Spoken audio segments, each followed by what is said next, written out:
Shalom, perkenalkan kami dari grup 4 besar, grup kecil 16, ETP 2019 Universitas Pelita Harapan. Dalam video ini, kami akan mempresentasikan hasil diskusi kami tentang obat epinefrin. Berikut ini adalah penjelasannya. Pertama, definisi, nama generik dan paten, bentuk sediaan obat, golongan dan klasifikasi, indikasi dan kontraindikasi, efek samping, farmakodinamik dan farmakokinetik, dosis dan cara pemberian, nursing consideration, indeks keamanan kehamilan, dan special precaution. Epinefrin, apa ya itu? Bagi yang baru pertama kali mendengar pasti akan bertanya, apa sih epinefrin?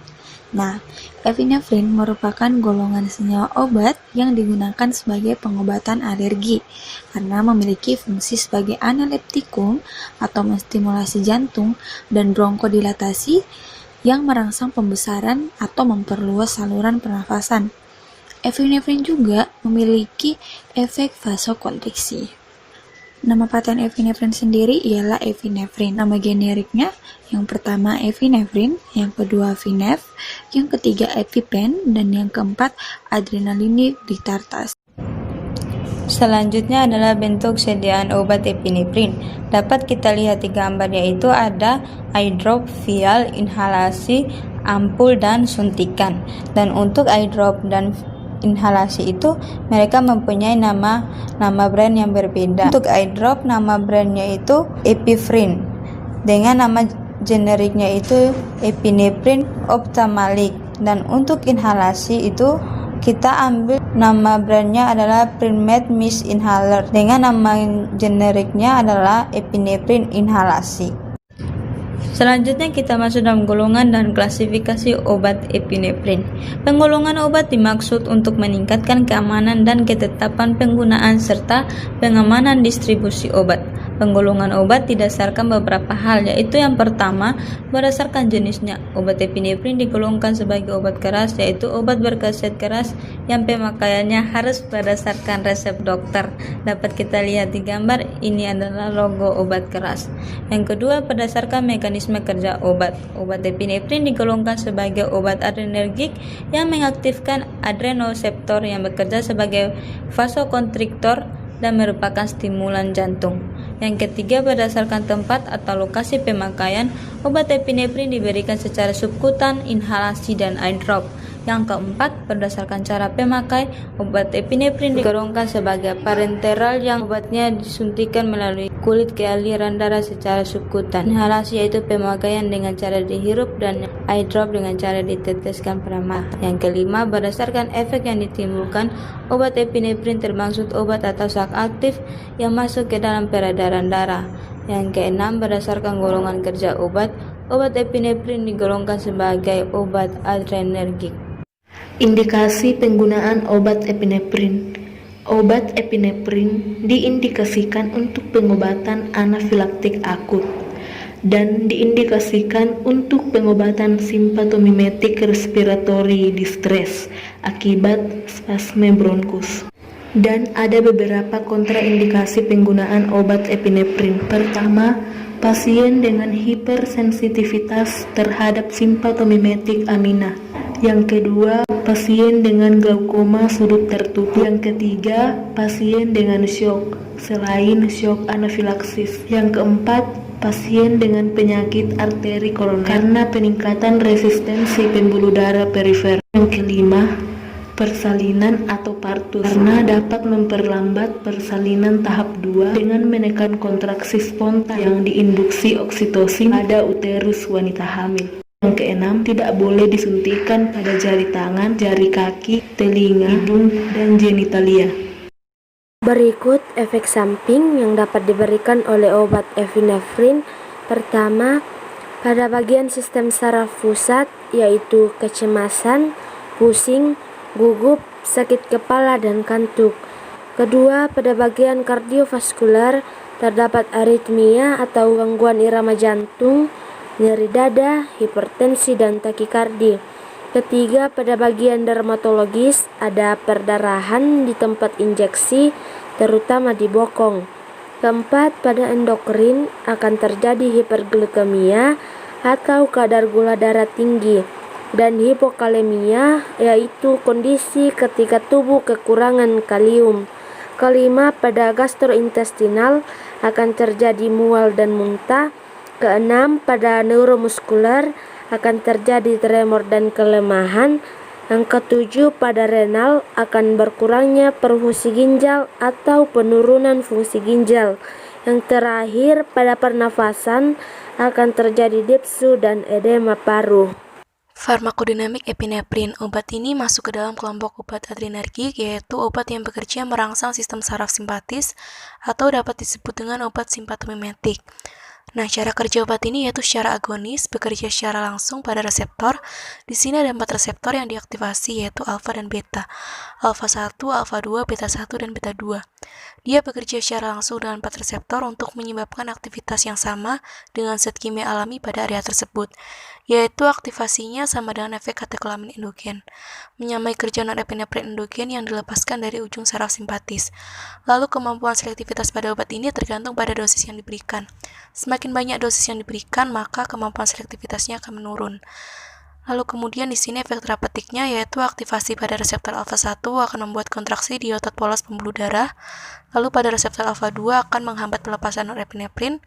Pada reseptor beta 1 akan membuat kontraksi otot jantung, peningkatan curah jantung, peningkatan detak jantung, stroke volume, dan venous return atau aliran darah kembali ke jantung. Lalu pada reseptor beta 2 akan menyebabkan relaksasi otot polos. Di sini efek sampingnya ada tremor, takikardi, palpitasi, lemah, nyeri kepala, hipertensi, pucat, ansietas atau cemas gelisah, kemudian muntah, mual, dan berkeringat. Farmakokinetik epinefrin. Farmakokinetik merupakan reaksi tubuh terhadap obat, yaitu proses yang pertama adalah absorpsi. Absorpsi melalui intramuskuler dianggap paling efektif karena absorpsinya lebih cepat dan kadar epinefrin plasma lebih tinggi. Kemudian melalui intravena ini biasa digunakan pada kondisi emergensi karena efeknya paling cepat, dapat langsung masuk ke vena dan tidak ada faktor-faktor yang perlu diperhatikan. Kemudian melalui inhalasi ini memberikan efek terbatas hanya pada saluran nafas. Nah, penggunaan ini juga hanya disarankan untuk dosis terbatas karena pada dosis yang besar dapat menimbulkan efek sistemik. Kemudian melalui sukutan ini cukup lambat karena terjadi vasokonstriksi pembuluh darah lokal dan kurangnya kecepatan peredaran darah pada area sukutan. Kemudian melalui peroral ini dianggap tidak efektif karena langsung diuraikan oleh getah lambung. Selain itu, efek terapeutik epinefrin ini juga tidak tercapai karena epinefrin langsung diinaktifkan oleh enzim-enzim yang banyak terdapat pada dinding usus halus dan hati. Proses selanjutnya itu distribusi, durasi reaksi cepat dan tidak bertahan lama. Kemudian biotransformasi, tempat utamanya ada di hati karena terdapat enzim-enzim tadi yang sangat berperan dalam proses mengaktifkan epinefrin. Kemudian dilanjutkan dengan oksidasi dan konjugasi. Lalu proses yang terakhir yaitu ekskresi, yaitu epinefrin telah dirubah akan menuju ke ginjal dan metabolit yang telah dirubah ini serta epinefrin yang masih utuh dikeluarkan melalui urin. Pada orang normal hanya sedikit epinefrin yang dikeluarkan secara utuh, sedangkan pada pasien pheochromocytoma banyak epinefrin yang dikeluarkan secara utuh. Selanjutnya, kita akan membahas tentang dosis obat dan cara pemberiannya. Inhalasi atau asma akut, larutan encer berbanding epinefrin sama dengan 1/1000. Dosis sama dengan 160 sampai 275 mikrogram atau 1 sampai 2 inhalasi. Pemberian dapat diulang setelah 3 jam bila perlu. Parenteral, intramuskular dan subkutan. Untuk dewasa, dosis 300 sampai 500 mikrogram atau 0,3 sampai 0,5 mili larutan 1/1000. Untuk anak, dosis sama dengan 10 mikrogram per kilogram. Intramuskular atau shock anafilaksis. Untuk dewasa, dosis 500 mikrogram atau 0,5 mili larutan 1/1000. Pemberian dapat diulang setiap 5 menit sesuai kebutuhan via auto-injektor sama dengan 300 mikrogram atau sama dengan 0,3 mili. Untuk anak, berdasarkan usia dan berat badan, dosis 10 mikrogram per kilogram. Intravena atau shock anafilaksis. Untuk dewasa, dosis 0,5 mg atau 5 ml larutan 1/10.000 diberikan 100 mikrogram per menit. Untuk anak, dosis 10 mikrogram per kilogram via autoinjektor sama dengan berdasarkan berat badan 15-30 kilo sama dengan 150 mikrogram, lebih dari 30 kilo sama dengan 300 mikrogram. Intravena atau cardiac life support untuk dewasa, dosis sama dengan 1 mg atau 10 ml larutan 1/10.000. Pemberian dapat diulang setiap 3-5 menit selama proses resusitasi. Via endotrakeal sama dengan 2,25 mg setiap 3-5 menit. Untuk anak, dosis sama dengan 100 mikrogram per kilogram setiap 3-5 menit. Dapat diberikan melalui intraoseus apabila akses intravena tidak tersedia. Tetes mata pada pasien glaukoma sudut terbuka untuk dewasa sama dengan 0,5%, 1%, atau 2% tetes mata sekali atau 2 kali sehari. Nah, apa saja nursing consideration yang perlu diperhatikan? Pertama, memantau tekanan darah, nadi, respirasi, dan keluaran urin. Dan amati pasien setelah pemberian IV, karena epinefrin dapat memperluas tekanan nadi. 2. Tetap beritahu dokter tentang perubahan rasio asupan dan keluaran.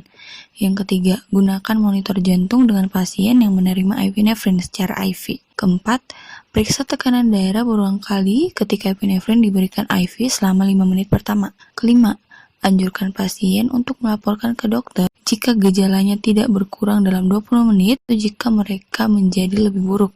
6. Anjurkan pasien untuk melaporkan iritasi bronkial, gugup atau sulit tidur. Ketujuh, monitor glukosa darah jika pasien memiliki diabetes. Untuk indeks keamanan kehamilan, epinefrin adalah obat dengan kategori C, yaitu obat yang hanya boleh diberikan jika besarnya manfaat yang diperoleh melebihi besarnya resiko terhadap janin. Special precautions yaitu ditujukan terutama pada pasien dengan penyakit jantung, DM, hipertiroid, Parkinson, dan wanita yang sedang mengandung. Yang pertama, jangan menyuntikkan obat ini ke bokong karena dapat menyebabkan gangren gas. Kedua, jangan menyuntikkan obat ke tangan dan kaki karena aliran darahnya lebih sedikit. Lalu jangan minum obat lain kecuali sudah dibicarakan dengan dokter. Obat lain ini termasuk obat dengan resep, suplemen herbal, dan vitamin. Epinefrin juga dapat berpengaruh pada kadar gula darah. Apabila terdapat perubahan hasil tes gula darah atau urin, dapat segera menghubungi dokter. Obat ini dapat menyebabkan edema paru. Obat ini dapat memperburuk pasien dengan penyakit jantung atau yang telah memiliki masalah pada irama jantung. Periksakan ke dokter apabila mengalami gejala masalah ginjal serius, seperti urin yang berdarah, penurunan frekuensi urin, tekanan darah meningkat, dehidrasi, hilang nafsu makan, nyeri punggung, mual, muntah, bengkak pada bagian tubuh tertentu, kelelahan yang ekstrim, dan kenaikan berat badan. Apabila pada tempat suntikan pasien mengalami gejala infeksi seperti kemerahan dan bengkak, dapat segera beritahu dokter. Berikut ini merupakan referensi dari materi yang kami sampaikan dalam video tersebut. Demikianlah hasil presentasi kami. Apabila ada kesalahan kata, kami mohon dimaafkan. Terima kasih.